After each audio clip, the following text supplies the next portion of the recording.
Hey guys, it's Davin here with the House Hacker Tribe, and today we're going to be talking about the Nevada real estate exam. So, the Nevada real estate exam is a lot like any other exam in the nation, but a lot of agents fail it. So, here today we're going to talk about some tips and tricks that are going to give you a better chance of passing it.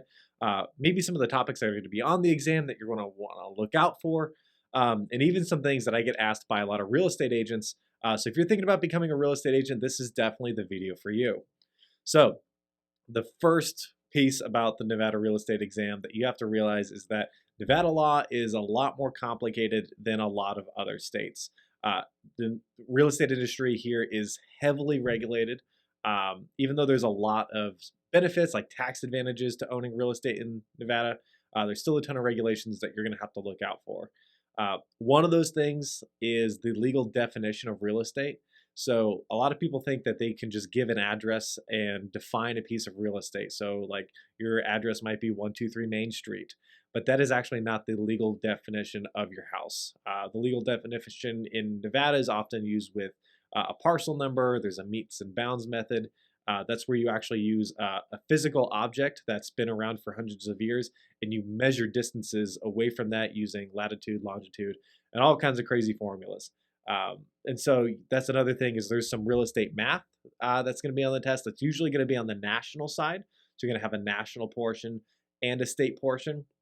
The state portion will be much more difficult because the national portion will have things that every realtor needs to know, and they're kind of basic. The state portion is going to have very specific things and some contract law and agency relationships that you can and cannot create within the state. So you've got like your exclusive right agency. This is where you've got an exclusive right to sell. You've got an agency relationship where you have open agency. So you got to definitely understand the different types of agency. That's probably one of the biggest questions I get asked about the exam and how to pass it.